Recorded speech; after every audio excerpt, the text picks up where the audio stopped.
Hey, what's going on everyone? Chris back with another video, and this is going to be exciting because this is pertaining to the new Razer phone that was just announced just moments ago. The keynote is still actually going on at this point while I'm recording this, but I figured I'd kind of put out a video for you all explaining my thoughts, kind of going over the phone. I don't have one. Hopefully I will get one.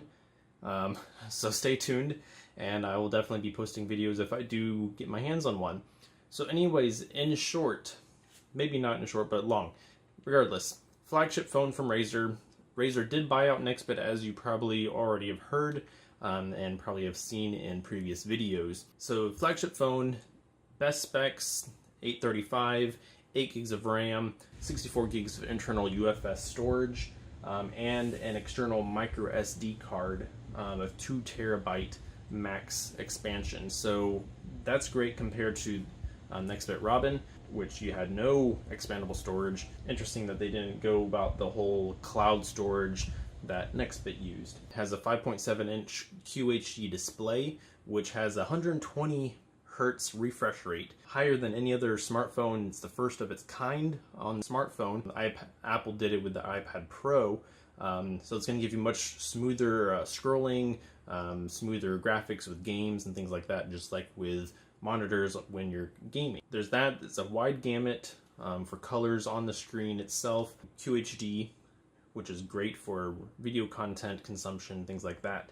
So similar to the Nextbit Robin is the front-facing speakers, but theirs is going to be even better than anything on the market right now, because both front-facing speaker has its own dedicated amp, which will increase the overall volume and quality of the speakers, and they're going to be flanking the screen up front.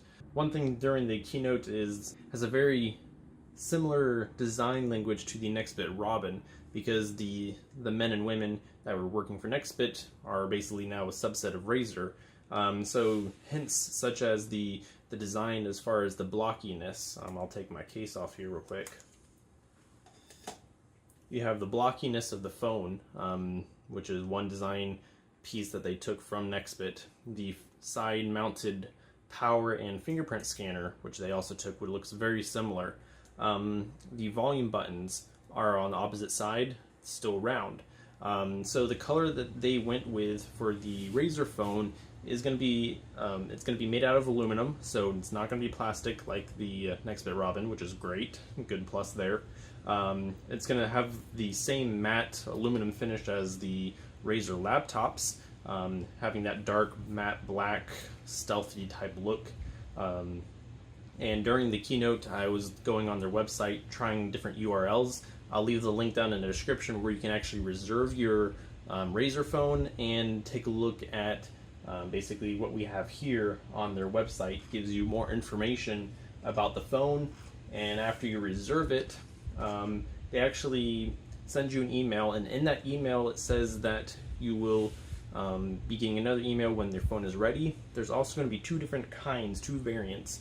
One is going to be a silver in color, which we can see here has basically a dark gray black look for the Razer logo, and then the next one, which is going to be apparently limited quantity, is the famous Razer green emblem on the back. So there's going to be those two versions. I'm not sure if the green is going to be costing more. I went ahead and put my reservation in. So not only does it have the front-facing speakers, it has Dolby Atmos, it has the THX certification, which is great. Charging, and the battery is 4,000 milliamp hour. I know they made a claim during the keynote that this is the largest battery in any phone of this year. If I'm not mistaken, I know there was a Chinese brand that had maybe a 5,000 or 4,500 milliamp hour battery. I don't think it was flagship specs, but nonetheless, there are definitely phones out there that have similar size battery. With the Snapdragon 835, battery life is going to be really great on the Razer phone. They did make mention that the 120 hertz on the screen is not going to hurt the battery on day-to-day usage, so it's interesting how they were able to go about that. So we can see here some of the different product pictures on their website that you may have seen on other articles on the web already, possibly. So they did say that the weight of the phone is going to be basically that of the iPhone 8 Plus. So basically pick one of those up and you'll get a good idea of how much it weighs. 197 grams. So 197 grams is the weight. It does support Qualcomm Quick Charge 4.0 Plus. I know the Nubia Z17 supports Qualcomm 4.0, but I don't think there's any accessories as far as chargers out for it. This is what it sounds like will be the first phone that will actually ship with a charger to support 4.0, which is awesome. From the website though, the glass on here on the Razer phone will actually be Gorilla Glass 3, not 5. I'm not sure the reason for that. Maybe because it's more resistant to scratching, who knows? Because I know on the 5, it seems from what I've seen and read, the glass scratches pretty easily, but it's more resistant to drops. So the display, the partner they used was Sharp. So basically the same company that makes the displays for the Razer laptops. And if you've seen one of their laptops, gorgeous. Colors are fantastic, accuracy is great, and the sharpness, overall quality, I don't see any reason why this is going to be a terrible or average display. I think it's going to be really, really great. Probably one of the best of the year among maybe Apple and Samsung. Now, as far as cameras go, it has a dual camera setup. A lot among like other flagships of this year.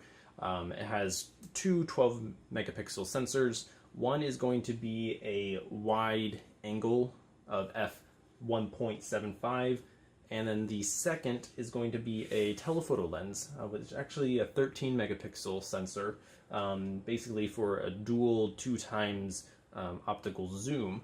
And they mentioned in the keynote that the zooming transition is going to be very smooth between the technology that they use. So that's good. That's also very interesting that they use both telephoto and wide angle. It's the first time you've seen a smartphone using both of those. Normally it's a wide angle and a standard lens, or a telephoto and a standard lens, or a mono and an RGB sensor. So that gives you all the more options for your artistic capabilities. So that'll be interesting.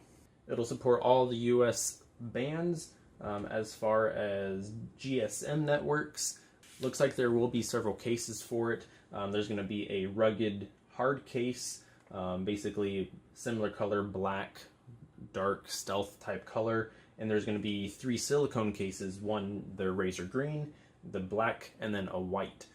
So those are going to be case options, which would be great. And then of course, more than likely, you're going to have skins from D brand and Slick Wraps and whoever else. Just because Razer and their name, you're going to have more than likely a lot of other third-party accessories out there. So something else that is missing from the Razer phone is the headphone jack. As you can actually see from the photo, there is a little dongle that is plugged in. So that is just another unfortunate thing. If you're wanting a headphone jack, dongle life is basically what you're going to have to deal with. So 4,000 milliamp hour battery, that's going to get you through the day with the 835 processor. Fantastic. They mentioned during the keynote that battery life, you're going to be able to watch, 15 hours of movies, 64 some odd hours of music, which is crazy. If you think about 15 hours of a movie, that's pretty much almost, let's just even round it down, 10 hours of screen on time if you think about it. So it'll be interesting what reviews, if I can get my hands on what that will basically translate into daily usability. So the phone will be shipping with stock Android, or basically close to stock Android, I would think, running Nougat 7.1.1. Unfortunately, it's not running Oreo out of the box, which is really unfortunate, especially if it's stock Android. Oreo's been out for maybe 2 months now or so, officially. But they did say that Oreo is going to be coming in Q1 of 2018. We'll see how that holds up. Nextbit was kind of okay at updates. They still never came out with the official battery update for the Nextbit Robin. and it would just be awesome. I think it's going to be a great performing phone. They did partner with Nova Launcher with to get Prime for free, and basically an exclusive Razer edition of Nova Launcher on the phone. So there's going to be a lot of customization as far as the launcher and your home screen, which is going to be really cool actually. So overall, the Razer phone is about media consumption and gaming. Overall, an all-encompassing phone that you're going to be able to use for everything and last for your entire day. It'll be interesting how well the camera performance is, considering this is their first phone and the Nextbit camera was not the greatest. But if the f-stop is any sign of that, f1.75 for the wide angle, low light should be good. Unfortunately for the cameras, there is nothing on their website that says if there is optical image stabilization, which is a real bummer, considering in low light you're going to need that to get more steady shots, especially when you're doing videos, and that way you're not getting blurry shots with shaky hands. No word on an IP rating, so if it's going to be 67, 68, if there's any IP rating at all, which is a bit unfortunate. So on this website, you have the ability to register for the Razer phone. You can enter your name, the country of origin, and your email address, and submit. That will at least put you on a reservation list, similar to basically what Essential did with their phones. You don't have to pay anything. Reservations start today, and shipments will actually be starting November 17th, which is really great. $6.99 in the US, and I think they said in the UK or Europe as well. So $6.99, you're going to get a flagship phone. That's everything that I can find out. I know that there was a lot of information. I more than likely missed something more, and if you guys have any questions, comments, always feel free to ask and comment down below. And again, I've really enjoyed the Nextbit Robin, and the design language of the Razer phone comes very, very close from this. If you have a Nextbit Robin, if you've seen one, basically replace the plastic with aluminum, same design language, and that is the Razer phone, which is probably as you expect. Razer phone on the Nextbit Robin. Thank you all for watching. Hit that like button and subscribe, and I will see you all in the next one. Take care.